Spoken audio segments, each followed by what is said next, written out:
সুপ্রিয় দর্শক, আপনাদের সবাইকে আমন্ত্রণ জানাচ্ছি এনটিভি নিয়মিত স্বাস্থ্য বিষয়ক আয়োজন স্বাস্থ্য প্রতিদিন এই অনুষ্ঠানে। আমরা কিন্তু আমাদের স্বাস্থ্য প্রতিদিন অনুষ্ঠানের মাধ্যমে কিন্তু চেষ্টা করে থাকি স্বাস্থ্য বিষয়ক নানাবিধ বিষয় নিয়ে আলোচনা করতে, এবং এক্ষেত্রে এর চিকিৎসা কি হতে পারে, কি করণীয়, এবং এটার সাথে আসলে জীবনযাত্রার মান পরিবর্তন করাটা কতটুকু গুরুত্বপূর্ণ সেই বিষয়গুলো নিয়েও কিন্তু আমরা আলোচনা করে থাকি।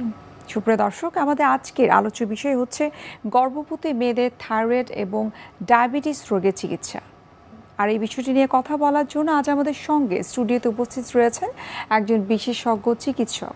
আমরা আলোচনা শুরু করব, তবে তার আগে আমরা পরিচিত হয়ে নিই আমাদের আমন্ত্রিত অতিথির সঙ্গে। ডাক্তার শামীম আল মামুন 1979 সালের জানুয়ারি মাসে টাঙ্গাইল জেলায় জন্মগ্রহণ করেন। তিনি 2004 সালে বগুড়া মেডিকেল কলেজ থেকে MBBS ডিগ্রি অর্জন করেন। এরপর তিনি চিকিৎসা বিজ্ঞানে উচ্চতর এমফিল ডিগ্রি লাভ করেন। বর্তমানে তিনি ঢাকা মেডিকেল কলেজ ও হাসপাতালের নিউক্লিয়ার মেডিসিন বিভাগের বিভাগীয় প্রধান হিসেবে কর্মরত।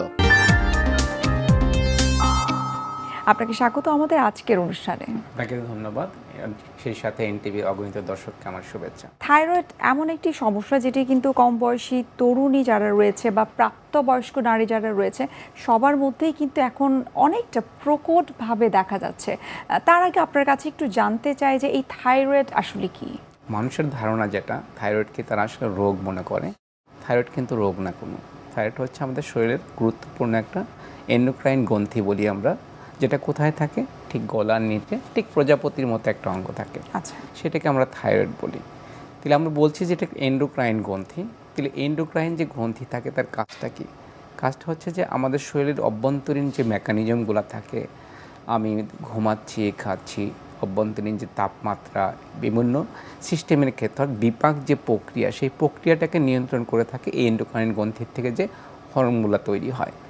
যখন থাইরয়েড গ্রন্থির দেখা গেছে যে বিভিন্ন রোগ হয়, সেই রোগগুলো মানুষের যখন হয় তখন মানুষ বলে আমার থাইরয়েড আছে। আসলে থাইরয়েড কিন্তু এক ধরনের এন্ডোক্রাইন গ্রন্থি।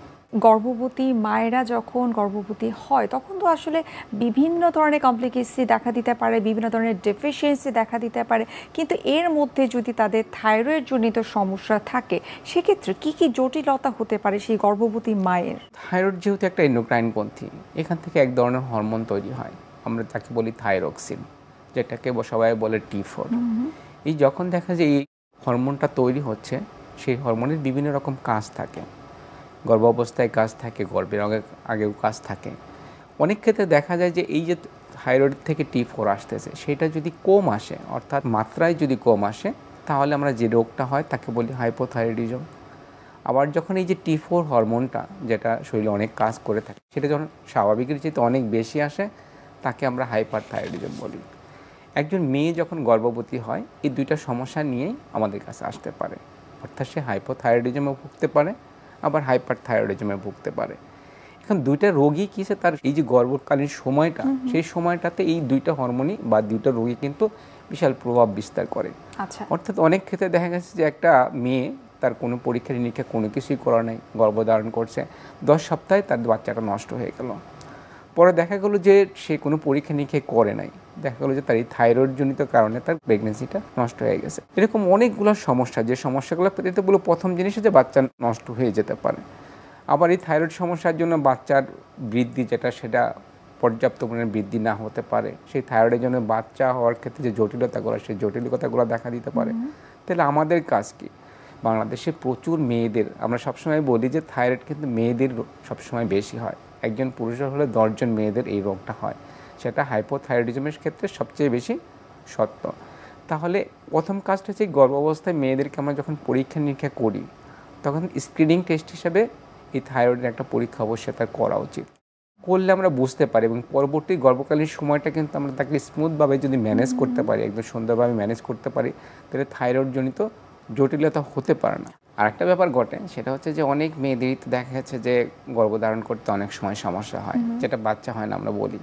সেক্ষেত্রে দেখা যায় যে এই থাইরয়েড হরমোনে, বিশেষ করে স্পেশালি যেটা হাইপোথাইরয়েডিজমের পেশেন্ট যারা, তাদের ক্ষেত্রে গর্ভধারণে অনেক সমস্যা হয়, অর্থাৎ তারা গর্ভবতী না। অনেক ক্ষেত্রে দেখা গেছে যে একটা মেয়ের বাচ্চা হচ্ছে না, নানান ধরনের চিকিৎসা করতেছে, কিন্তু দেখা গেছে তার থাইরয়েড সমস্যা রয়ে গেছে। সেক্ষেত্রে থাইরয়েডের চিকিৎসা, হাইপোথাইরয়েডিজমের চিকিৎসা করলে তার গর্ভধারণ করা সহজ হয়ে যায়। একজন গর্ভবতী নারী ঠিক তার প্রেগনেন্সি অবস্থায় নয়, তার আগে থেকে হয়তো থাইরয়েড জনিত সমস্যা ছিল, সেক্ষেত্রে সেই নারীটি যদি মনে করেন যে তিনি বেবি নিতে চাচ্ছেন, এক্ষেত্রে তার থাইরয়েড জনিত সমস্যা যেগুলো রয়েছে সেটির চিকিৎসা করে নিয়ে তারপর কি আসলে বেবি নেওয়া উচিত কিনা? আমি প্রথম যে কথাটা বলতেছিলাম, হাইপোথাইরয়েডিজম যে রোগটা, অর্থাৎ আপনার শরীরে যে T4 হরমোনটা সেটা কম তৈরি হচ্ছে। আচ্ছা, এটা কিন্তু রোগীরা জানে। রোগীরা কি জানে? রোগীরা আরেকটা হরমোন পরীক্ষা করায়, সেটার নাম বলি থাইরয়েড স্টিমুলেটিং হরমোন বা TSH। এটা যখন বেশি হয় তখন T4টা কমে যায়। এই TSH বেশি দেখে রোগীরা জানে যে তার হাইপোথাইরয়েডের সমস্যা হচ্ছে। একটা মেয়ে হাইপোথাইরয়েডিজমে ভুগতেছে, তার শরীরে হরমোনটা কম, সে যখন প্রেগন্যান্ট হয় সে অনেক সময় মনে করে কি যে এই ওষুধটা খাওয়া বাদ দিতে হবে। এটা নিয়ে কিন্তু আমাদের কাছে এসেছে, যখন সব ধরনের ওষুধ খাওয়া ছেড়ে দেয়, এবং এই ভুলটা সে সবসময় করে থাকে। একটা কথা সবসময় প্রয়োজনীয়, সেই কথাটা হচ্ছে যে যখন হাইপোথাইরয়েডিজমের পেশেন্ট গর্ভধারণ করবে তার হরমোনের লেভেলটা আপনাকে আরও বাড়াতে হবে। আচ্ছা, অর্থাৎ যে ওষুধটা আপনি খাচ্ছেন থাইরয়েডের এই হাইপোথাইরয়েডিজম সমস্যার জন্য, সেই ওষুধের পরিমাণটা থাইরয়েড তার প্রেগনেন্সি পিরিয়ডে অনেক বাড়াতে হয়। রোগীরা জানে যে TSH-এর একটা টার্গেট থাকে যে আমরা এতর মধ্যে, নর্মালের মধ্যে রাখবো, কিন্তু সেই নর্মাল টার্গেট থেকে অনেক কমে আমাদেরকে সবসময় রাখতে হয়। অর্থাৎ একজন মা, একজন মেয়ে বা গর্ভধারণ করলো, সেক্ষেত্রে হাইপোথাইরয়েডিজম ট্রিটমেন্টে তার ট্রিটমেন্টের পরিমাণটা বাড়াতে হবে। নর্মালি আমরা আরেকটা ব্যাপার করে থাকি যে একটা থাইরয়েডের পেশেন্টের 6 মাস পর পর আমরা একটা ফলো আপ করি, যে তার হরমোন লেভেলগুলো দেখে তার ওষুধ কমানো বা বাড়ানো, সেই কাজটা করে থাকে। কিন্তু মেয়েদের ক্ষেত্রে, অর্থাৎ যে গর্ভধারণ করলো তার ক্ষেত্রে এই ব্যাপারটা সম্পূর্ণই আলাদা। আচ্ছা, কেমন আলাদা? তাকে প্রতি মাস এই থাইরয়েডের হরমোনের পরীক্ষা করতে হবে, সে অনুযায়ী যে তার ওষুধের মাত্রা সেটা পরিবর্তন সবসময় হবে, এবং অ্যাডিকুয়েট মাত্রায় না খেলে, আমি যে প্রথমে বলতেছিলাম যে সে যে কোনো সময় মিসক্যারেজ যেটা বলি, বাচ্চা নষ্ট হয়ে যেতে পারে, বাচ্চার গ্রোথ কমে যেতে পারে, এবং প্রেগনেন্সি রিলেটেড অর্থাৎ গর্ভাবস্থার অন্যান্য জটিলতাগুলো তার দেখা দিতে পারে। বাংলাদেশের প্রেক্ষাপটে যেটা আপনি বলছিলেন যে প্রতি মাসে থাইরয়েডের টেস্ট করা উচিত, কিন্তু বাংলাদেশের প্রেক্ষাপটে কি আসলে গর্ভবতী নারীরা প্রতি মাসে এই টেস্টটুকু করে থাকে? না, এটা অধিকাংশ ক্ষেত্রেই থাইরয়েড নিয়ে তো এখন একটা সচেতনতা তৈরি হয়েছে, বিশেষ করে আপনাদের মাধ্যমে, অনেকের মাধ্যমে দেখা যায় এখন বিশ্ব থাইরয়েড দিবস পালিত হয়। এটা এখন সচেতনতা আস্তে আস্তে গ্রো করতেছে। আচ্ছা, এবং একটা সময় ছিল, আজ থেকে 10 বছর আগে দেখা গেছে যে আপনি বাংলাদেশের প্রেক্ষিতে একটা জেলা পর্যায়ে শহরে আপনি থাইরয়েডের পরীক্ষাই হতো না। রুগীকে আমি 10 বছর আগে দেখছি প্রত্যেকটা রুগী ঢাকা শহরে চলে আসতো এই থাইরয়েডের পরীক্ষা করার জন্য, কারণ এটা ডিসেন্ট্রালাইজ যেটা হয়েছিল না। কিন্তু গত 5 বছরে বা এই সময় প্রতিটা ডিস্ট্রিক্ট শহরে থাইরয়েডের পরীক্ষা হয়। আচ্ছা, এবং সেই পরীক্ষাগুলো যদিও দেখা গেছে যে একটু কস্টলি, কিন্তু তারপরে যে যত মানুষ টেস্ট করবে, এবং দেখা গেছে যে যারা টেস্ট করে, যে কিট নিয়ে আসে, যা দিয়ে টেস্ট করা হয়, সেগুলোর দাম যদি ধীরে ধীরে কমাতে পারেন, এটা কিন্তু সম্ভব। সেক্ষেত্রে যে প্রতি মাসে, বিশেষ গর্ভাবস্থায় আপনাকে প্রতি মাসে পরীক্ষা করে তার একটা অ্যাপ্রোপ্রিয়েট লেভেল, এক নির্দিষ্ট লেভেল আপনাকে দেখতেই হবে। হাইপোথাইরয়েডিজম এবং হাইপারথাইরয়েডিজম এই দুটো রোগের চিকিৎসার ক্ষেত্রে কি কোনো তফাৎ আছে কিনা? একটাতে আপনার দেখা গেছে শরীরে, বলছি থাইরয়েড গ্ল্যান্ড একটা হরমোন তৈরি করে, সেটার ঘাটতি দেখা গেল, আপনি খেলেন হাইপোথাইরয়েডিজম। কিন্তু যখন এই থাইরয়েড গ্ল্যান্ড বেশি বেশি হরমোন তৈরি করে, সেক্ষেত্রে হচ্ছে জটিলতা একটু বেশি। কারণ হাইপারথাইরয়েডিজম হচ্ছে যে আপনি দেখা গেছে জানেন না আপনার হাইপারথাইরয়েডিজম আছে, আপনি গর্ভবতী হলেন, তারপরে যে ধরা পড়লো যে আপনার হাইপোথাইরয়েডিজম, অর্থাৎ আপনার শরীরে হরমোন বেশি বেশি তৈরি হয়, সেক্ষেত্রে চিকিৎসা ব্যবস্থা একটু জটিল। কেন জটিল আমি আপনাকে বলি, যে সেক্ষেত্রে তো ডাক্তারের পরামর্শ আপনাকে নিতেই হবে। হাইপোথাইরয়েডিজম যেমন আপনার শরীরে একটা পদার্থ তৈরি হচ্ছে না, সেটা আপনি খাচ্ছেন, তাহলে সেটা, এবং এই যে ওষুধটা খাচ্ছেন এটার কোনো সাইড ইফেক্ট নাই। কিন্তু হাইপারথাইরয়েডিজম আপনার হরমোন বেশি বেশি তৈরি হচ্ছে, সেই তৈরিটাকে আপনাকে প্রিভেন্ট করতে হবে, প্রতিরোধ করতে হবে। সেই জন্য যে ওষুধগুলো পাওয়া যায়, সেই ওষুধগুলো ম্যাক্সিমাম ক্ষেত্রে বাচ্চার জন্য আবার ক্ষতিকর। আচ্ছা, সেক্ষেত্রে দেখা গেছে যে চিকিৎসকরা যখন একজন চিকিৎসকের কাছে যায়, এবং স্পেশালি যারা থাইরয়েডের রোগের চিকিৎসা করে, তাদের কাছে না গেলে এই রোগের চিকিৎসাটা তারা পাবে না। এবং এই ওষুধগুলোর ফলো আপটা খুবই দেখা গেছে যে সতর্কতার সাথে করতে হয়। ওষুধ দিয়ে অনেক সময় ওষুধের সাইড ইফেক্ট হয়, সেক্ষেত্রে চিকিৎসা ব্যবস্থা একটু জটিল হয়, এবং সেক্ষেত্রে রোগীদের সমস্যাগুলো একটু বেশি হয়। এই জন্য স্পেশালি যারা দেখা গেছে যে হাইপোথাইরয়েডিজমের চিকিৎসা যে কোনো ডাক্তারই দিতে পারে, কিন্তু প্রেগনেন্সি অবস্থায় হাইপারথাইরয়েডিজমের যে চিকিৎসা, সেটার ক্ষেত্রে অনেক ধরনের ফ্যালাসি বলি আমরা। আচ্ছা, অনেকগুলো দেখা যাচ্ছে পরীক্ষা নিরীক্ষার মাধ্যমে আপনাকে সিদ্ধান্ত নিতে হয় আপনি চিকিৎসা করবেন কি করবেন না। এই ব্যাপারটা হচ্ছে যে প্রথম আসে যে একটা হাইপারথাইরয়েডিজমের পেশেন্ট গর্ভাবস্থায় আপনার কাছে আসতেই পারে, আপনি রোগ ধরলেন, কিন্তু তাকে চিকিৎসা করবেন কি করবেন না। স্বাভাবিক অবস্থায় আপনি চিকিৎসাটা করতে পারতেন, অর্থাৎ সে যদি গর্ভবতী না হতো। এই জন্য এই গর্ভবতীটা যদি তার রিস্কে থাকে, অর্থাৎ হাইপারথাইরয়েডিজমের কারণে তার গর্ভাবস্থা যদি রিস্কের মধ্যে থাকে, তবেই আমরা চিকিৎসা করি। সবসময় কিন্তু একটা ব্যাপার আমাদের কাছে পরিষ্কার থাকে, আমরা যখন রোগীর চিকিৎসা করি, যে কোনো ধরনের রোগের ক্ষেত্রে আমরা যখন চিকিৎসা করি, রিস্ক বেনিফিট। স্যার, থাইরয়েডের সমস্যা যাদের রয়েছে তাদের ক্ষেত্রে অনেক সময় আপনি যেটি বলছিলেন যে গর্ভস্থ শিশুর সমস্যা হতে পারে, এক্ষেত্রে আসলে গর্ভবতী মা এবং গর্ভস্থ শিশুর ডেলিভারির পরেও কি কোনো অসুবিধা হতে পারে কিনা? প্রথম জিনিস হচ্ছে বিশেষ করে যারা হাইপোথাইরয়েডিজমে ভোগে, যেসব গর্ভবতী মা, তাদের হাইপোথাইরয়েডিজমটা তো অনেক সময় দেখা যাচ্ছে এটা রোগটা কন্টিনিউ হয়, রোগটা চলতে থাকে। সেক্ষেত্রে তার একটা রেগুলার নিয়মিত ফলো আপ এবং চিকিৎসা চালিয়ে যেতে হবে আপনাকে। দ্বিতীয় জিনিস হচ্ছে যে যেসব বাচ্চা বোধ হাইপোথাইরয়েডিজম মা এবং হাইপারথাইরয়েডিজম দুই ক্ষেত্রেই ভোগে, এই যে বাচ্চা জন্ম নিল, সেই জন্ম নেওয়ার পর সেই বাচ্চার এই রোগটা আছে কিনা আপনাকে অবশ্যই পরীক্ষা করে দেখতে হবে। এই কাজটা করি আমরা গর্ভ অবস্থায়, দেখা গেছে প্রথম 3 দিনের মধ্যে করে থাকি এবং 10 দিনের মধ্যে আপনাকে অবশ্যই করতে হয়। এবং এই সবগুলো বাচ্চার ক্ষেত্রে যেটা হয়, বিশেষ করে হাইপোথাইরয়েডিজমের ক্ষেত্রে, একটা বাচ্চা জন্মগতভাবে যদি হাইপোথাইরয়েডিজম, যাকে আমরা ক্রিটিনিজম বলি, নিয়ে আসে এবং সেটা যদি দেখা গেছে জন্মের 20 দিনের মধ্যে তাকে যদি চিকিৎসা শুরু না করা যায়, এই বাচ্চাটা আমরা বলি অটিস্টিক হিসাবে, অর্থাৎ বুদ্ধি প্রতিবন্ধী হিসাবে এই বাচ্চাটা বেড়ে ওঠে।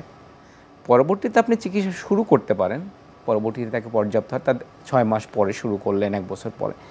এই যে তার বাচ্চার ব্রেনের ডেভেলপমেন্টের ক্ষেত্রে, ব্রেন বৃদ্ধির ক্ষেত্রে, পরিপক্কতার ক্ষেত্রে যে ক্ষতিটা হয়ে যায়, এই ক্ষতিটা কিন্তু পরবর্তীতে চিকিৎসা দিয়েও পূরণ করা যায় না। এই জন্য জনসচেতনার ব্যাপার, বিশেষ করে যেসব বাচ্চার মেয়েরা হাইপোথাইরয়েডিজম, হাইপারথাইরয়েডিজমে ভুগতেছে, ডেলিভারি পরপর বাচ্চাদের অন্তত 10 দিনের মধ্যে তাদের এই থাইরয়েডের স্ক্রিনিং টেস্ট যেটা বলি, পরীক্ষা অবশ্যই করে নিতে হবে। গর্ভকালীন ডায়াবেটিস, যেটিকে আমরা জেস্টেশনাল ডায়াবেটিস বলে থাকি, সেটি সম্পর্কে একটু জানতে চাই। সেটা 2 ধরনের, মেয়েদের, সে গর্ভবতী মেয়েদের ক্ষেত্রে 2 ধরনের সমস্যা হতে পারে।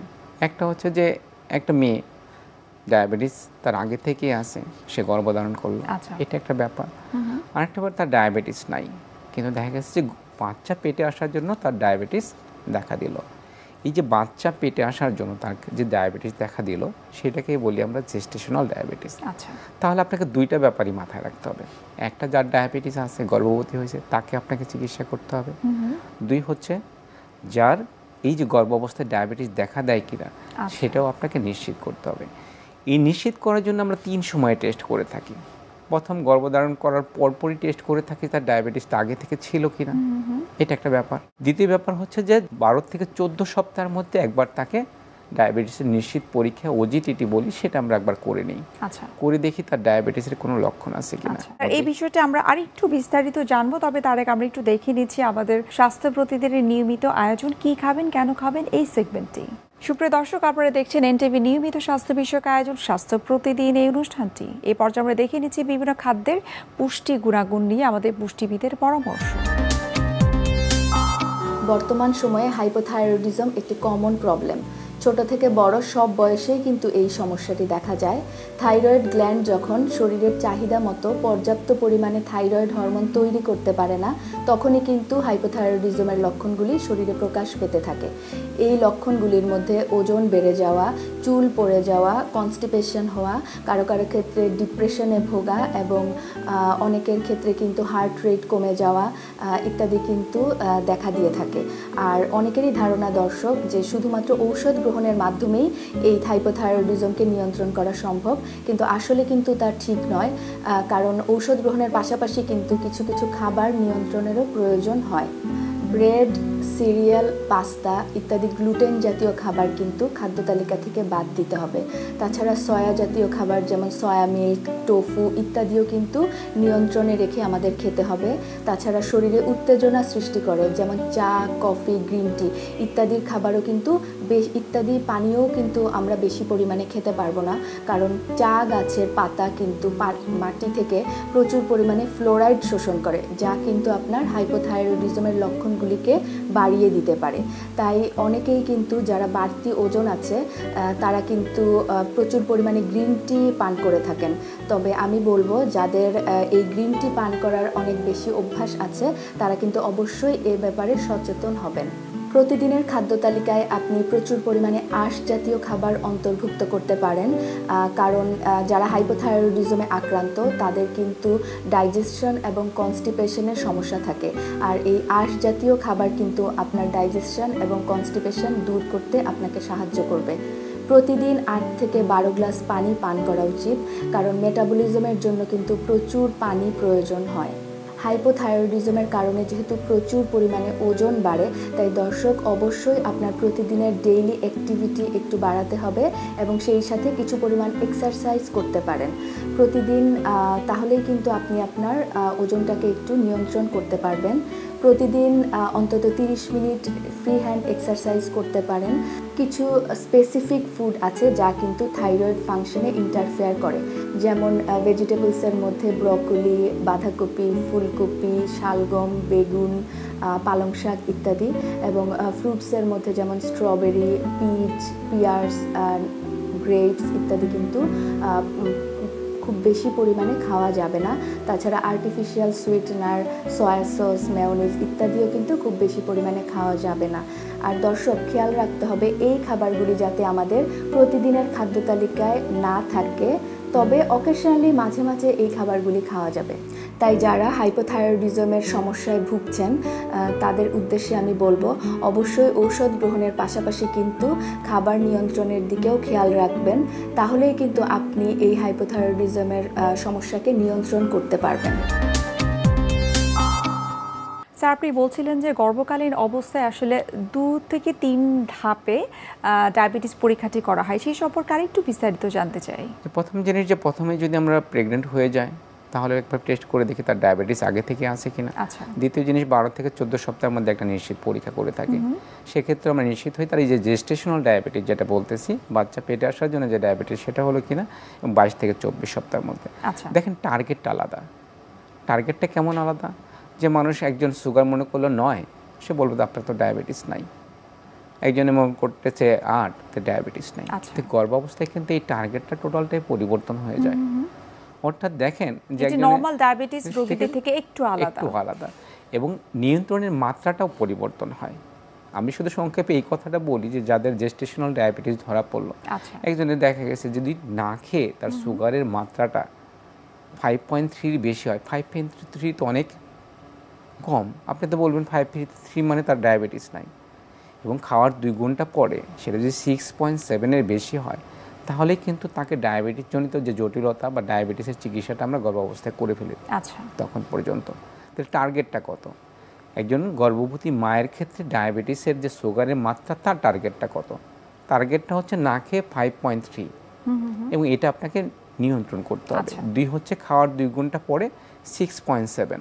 আচ্ছা। আপনি তো বলবেন 6.7 হলে মানুষ যেটা মনে করে সাথে সাথে চিনি খাওয়া শুরু করে বাংলাদেশের মানুষ। আচ্ছা। 5.3 হলে সে তার সমস্ত ওষুধ খাওয়া, অর্থাৎ নরমাল ডায়াবেটিস রোগীদের তুলনায় গর্ভবতী মায়েদের যাদের ডায়াবেটিস হয়ে থাকে তাদের রেঞ্জটুকু একটু ভিন্ন হয়ে থাকে। অবশ্যই ভিন্ন। স্যার, আমরা একেবারে শেষ পর্যায়ে চলে এসেছি।